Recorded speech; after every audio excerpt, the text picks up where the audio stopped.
we are done talking about the challenges of market efficiency. Now we're on the very back end of this entire section. We're going to be talking about market efficiency and arbitrage and how some of the issues are involved with arbitrage. I have it listed. We know arbitrage as the holy grail in finance. This is in addition to alpha, which we already know, excess returns after risk. This is what we seek, risk-free profits. Risk-free profits is arbitrage. Now, we have to be very careful on throwing this word out. I hear it very often in the world of finance where people are talking about, hey, something is overpriced. I'm going to arbitrage it by buying it. Remember, arbitrage, just buying something that's underpriced, is still risky. There's no risk-free profits.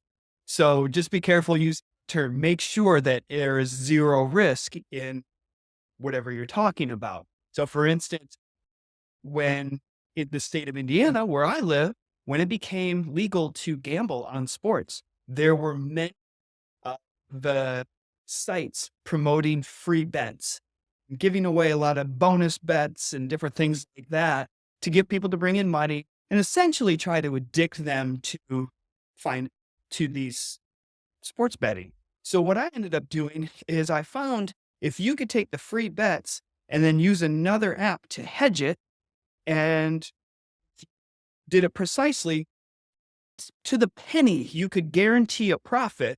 And regardless of who wins the game or what the outcome is, you keep the profits. That's arbitrage. And what we've learned about arbitrage is sometimes in new markets, we can find these things, but then oftentimes quickly go away. So I tell my students, don't go running off, quitting school here to be an arbitrage trader because it will be very short-lived and it gets smaller and smaller until they go away, if they even do exist. Anyway, this is what we're talking about here in market efficiency.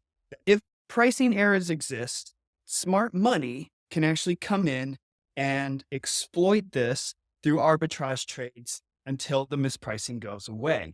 So this is what classical finance believes about market efficiency. There's a mispricing, some dumb money wants to come in and take it off of the appropriate price. Then smart money will come in and arbitrage it until it goes back to that right price. There's some issues with this, and that's what we're going to be talking about here. 3 major issues in order to arbitrage the markets. So number 1 is what we know as fundamental risk. Now remember, we were talking about try to take a mispricing or take advantage of mispricing. You want to hedge another side. So regardless of whatever happens, you have risk-free profits on either outcome. So the fundamental risk here is sometimes that there are no alternatives to hedge against or imperfect alternatives to hedge. So we find here, we have Ford Motor Company, underpriced. Ford Motor Company, underpriced. Everybody knows we would just buy it. One thing garbage. So we need to find a similar stock to pair it against in order to create this risk-free profit. So what we would do is we would short sell the best alternative, which here is General Motors. So we'll short sell very similar to Ford, although the exact same. And we would use those proceeds from that short sale to buy Ford.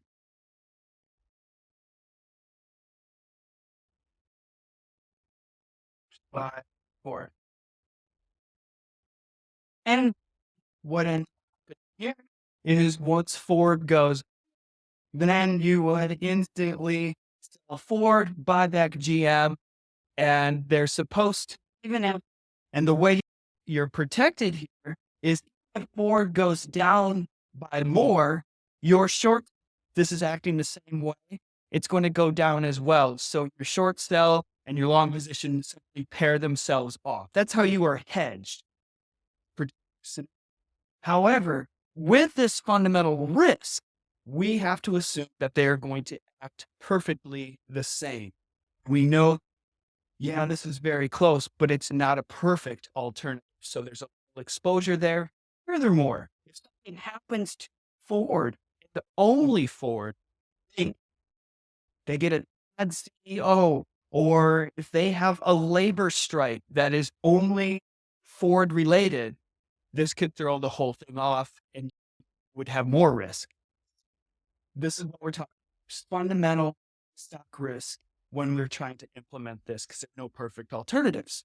Number two, this is called noise trading.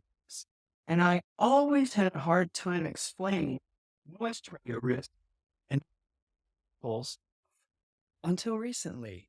And this is when GME became a thing a couple of years ago. We were talking about noise trader. Listen, this is the opinion on unrelated,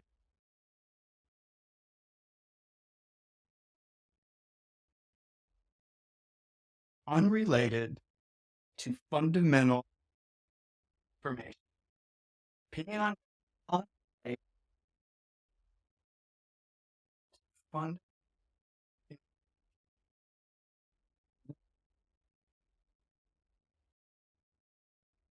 Roaring. If you haven't seen Netflix video called Dumb Money, it's a documentary on Roaring Kitty. It's a fantastic watch.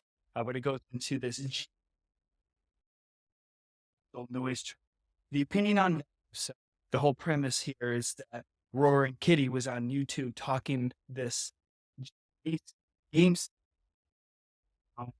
Just so we're clear here, games barely ever turned a profit. They are brick and mortar digital sales, or they're a brick and mortar video game sales company living in a digital world. So tell me if you are buying your new games on your Xbox or PlayStation, whatever, are you getting them from a brick and mortar or are you getting them through digital sales? So once again, this stock is maybe $5 stock, most analysts would even believe. And we realize that his opinion was not truly based on fundamentals. It was based on, I like the stock. So there was no real good case. If you believe that, I've got a bunch of stuff in my garage that I can sell to you for a very high price if you really care about fundamental pricing on things. So just let me know about that. Games, a $5 stock, which most analysts would believe, it's trading at $20. What we would do is if you're a hedge fund, you just short the stock. And that's what happened. There's a lot of short sellers in this particular stock because it was just overpriced for what it was. And so what happened though is Roaring Kitty gets in, starts pumping the price up, hold the line, keep going to the moon, all these different things. And people start moving the stock price and went from 20 to 40. So if you're a short seller and you're now sitting on, you short sold it at 20 and it goes up to 40, guess what? It's called squeezed. Your bank calls you up and says, hey, you have two options. We need some money on this because you're upside down on it. Either inject more cash or get out of the position by buying it back. So if you're getting squeezed and buying it back, guess what goes to the stock price? More buying pressure to take it up. So this is how it could really unravel and become a $400 stock like it did in a very short amount of time. Noise trader risk, opinion on unrelated to fundamental information. And then number three, we have implementation costs. And on paper, it looks like a profitable trade. And it might be. There might be a risk-free profit. Then once you implement costs, that means trading fees or commissions. Sometimes it could be a short selling constraint.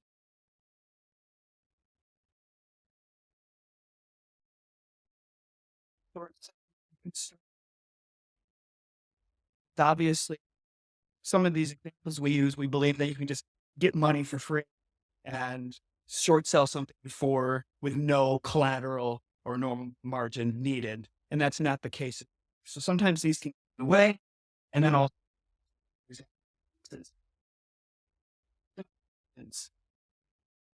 in the way as well. When we come back, we are going to continue this last section here, moving towards, okay, we've got all this information. What do we do with this? What would we tell our friends? What would we tell our clients about all of the information? So that's coming next, and we'll see you on the next video.